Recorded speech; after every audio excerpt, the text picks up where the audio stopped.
Um dos assuntos extremamente importantes na segurança do trabalho é sem sombra de dúvida, a ergonomia.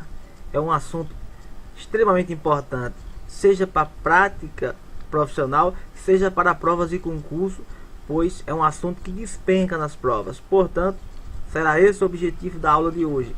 Trarei aqueles assuntos que são cobrados com destaque em ilustrações para facilitar seu aprendizado. Olá, seja bem-vindo, eu sou Antônio Carlos, do Segurança do Trabalho ACC, e vamos a mais um vídeo do objetivo da NR17.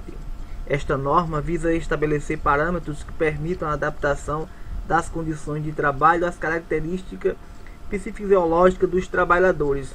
Informação importante, uma vez que o ambiente de trabalho deve se adaptar ao trabalhador, tanto às características físicas como também psicológicas, de modo a proporcionar um máximo de conforto, segurança e desempenho eficiente. Por exemplo, ao ser comprado um mobiliário para um escritório, o empregador deve levar em consideração na hora da compra as características de seus usuários. As condições de trabalho incluem aspectos relacionados ao levantamento, transporte e descarga de materiais, ao mobiliário, aos equipamentos e às condições ambientais do posto de trabalho e a própria organização do trabalho. Portanto, esses diversos fatores devem ser levados em conta em relação às condições de trabalho. Da análise ergonômica do trabalho, para avaliar a adaptação das condições de trabalho às características psicofisiológicas dos trabalhadores, cabe ao empregador realizar a análise ergonômica do trabalho. Informação importante, pois essa análise é de obrigação do empregador, devendo o mesmo abordar no mínimo as seguintes condições de trabalho, conforme estabelecido nesta norma. Agora, do transporte manual de cargas. Transporte, esse conceito é muito cobrado também. O que vem a ser transporte manual de cargas, segundo a NR17, é aquele transporte designado para o transporte do qual o peso da carga é suportado integralmente por um só trabalhador, compreendendo o levantamento e a disposição da carga. Informação importante, esse transporte deve ser por um só trabalhador para ser considerado transporte manual de cargas, e compreende-se o levantamento como também a disposição da carga. Trabalhador jovem designa todo trabalhador com idade inferior a 18 anos e maior que 14 anos. Portanto, se o trabalhador tem menos de 18 e mais de 14, é considerado um trabalhador jovem, conforme a NR17. Todo trabalhador designado ao transporte manual de cargas, que não as leves, ele deve receber treinamento ou instruções satisfatórias. Importante. Portanto, se o trabalhador estiver em atividade relacionada a cargas, se não for as leves, ele deve receber treinamento ou instrução quanto aos métodos de trabalho que deverá utilizar com vista a salvaguardar a sua saúde e prevenir acidentes. Quando mulheres e trabalhadores jovens forem designados para o transporte manual de cargas, o peso máximo destas, ou seja, para as mulheres, deverá ser nitidamente inferior àquele admitido para os homens, para não comprometer a sua saúde ou a sua segurança. Sempre que o trabalho puder ser executado na posição sentada, o posto de trabalho deve ser planejado ou adaptado para essa posição. Portanto, de preferência, o trabalhador trabalhar na posição sentada e que deva ser adaptado para que ele trabalhe de uma maneira que previna a sua saúde. Dos assentos. Os assentos utilizados nos postos de trabalho devem atender aos seguintes requisitos mínimos de conforto. Esse item também é bastante cobrado, atenção total, porque os assentos letra A, ele deve ter altura ajustável à estatura do trabalhador e a natureza da função exercida. Letra B, os assentos devem ter características de pouca ou nenhuma conformação na base do assento, portanto, pouca ou nenhuma. Letra C, ele deve ter borda frontal arredondada, portanto, essa borda aqui, nesse exemplo da figura, ela deve ser arredondada. E letra D, o encosto ele deve ter a forma levemente adaptada ao corpo para a proteção da região lombar. Veja aqui o assento, ele deve ser levemente adaptado para essa proteção da região lombar. Para atividades em que os trabalhos devam ser realizados sentados, a partir da análise ergonômica do trabalho, poderá ser exigido suporte para os pés que se adapta ao comprimento da perna do trabalhador. Veja aqui nesse exemplo, suporte para os pés, caso necessário.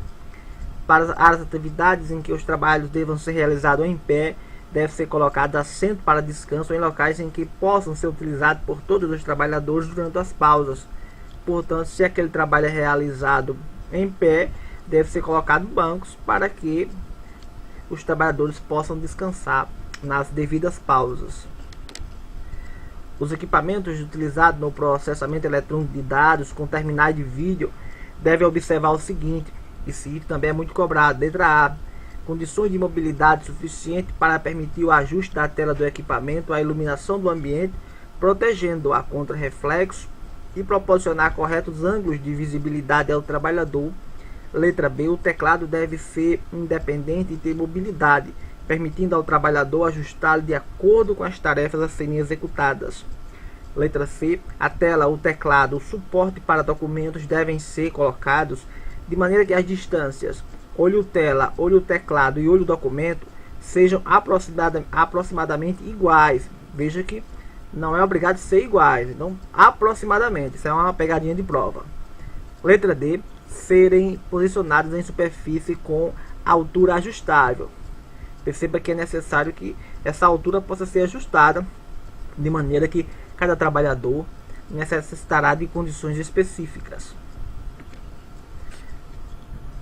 Dos trabalhos que exigem solicitação intelectual. Nos postos de trabalho onde são executadas atividades tais como que exijam solicitação intelectual e atenção constantes, tais como sala de controle, laboratórios, escritórios, salas de desenvolvimento ou análise de projetos, dentre outros, são recomendados as seguintes condições de conforto, portanto, nesses locais que exijam bastante atenção.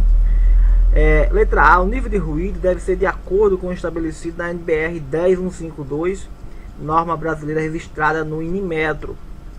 Letra B. A temperatura efetiva, o índice de temperatura efetiva deve estar entre 20 e 23, portanto, 21 graus, por exemplo, está atendendo o que determina a NR 17, que especifica entre 20 e 23 a temperatura. Letra C. A velocidade do ar ela não pode superior a 0,75 metros por segundo, portanto, não superior a 0,75. E letra D. A umidade relativa do ar ela não pode ser inferior a 40%.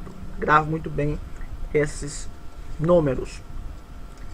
Para as atividades que possuam as características definidas no subitem anterior, mas que apresentam equivalência ou correlação com aquelas relacionadas a NBR 10152, o nível de ruído aceitável para efeito de conforto será de até 65 decibéis, curva A, e a curva de avaliação de ruído NC de valor não superior a 60, portanto, ruído de conforto aceitável até 65 e curva 60.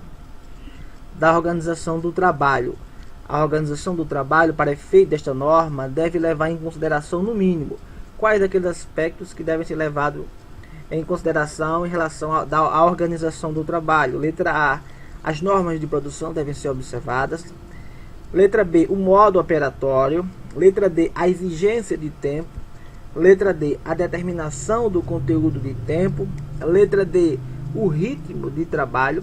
Letra F. O conteúdo das tarefas. Portanto, são esses aspectos devem ser levados em consideração em relação à organização do trabalho. Quando o afastamento ao trabalho após qualquer período de afastamento igual ou superior a 15 dias, a exigência de produção deverá permitir um retorno gradativo aos níveis de produção vigentes à época anterior do afastamento. Portanto, se aquele afastamento foi de mais de 15 dias, o retorno deverá ser gradativo, uma vez que é possível que se tenha perdido um pouco do ritmo de trabalho e não pode ser cobrado o mesmo ritmo após uma pausa dessa. Portanto, esse 15 dias ou mais, o retorno dele será num ritmo gradativo. Muita atenção a esse detalhe. Foram essas dicas do vídeo, e se você quer aprender segurança do trabalho de maneira objetiva e didática, abaixo do vídeo eu irei deixar o link para você conhecer o curso Kit de Aprovação Segurança do Trabalho, um curso em vídeo aulas, mais PDF e áudio de cada aula para você baixar e ler e ouvir onde quiser. Um curso completo para um estudo objetivo e didático de segurança do trabalho. O link estará na descrição do vídeo. Inscreva-se no canal para não perder nenhum vídeo. Se gostou, dê o joinha. Até o nosso próximo vídeo e lembre-se bem, quem se prepara cria oportunidades.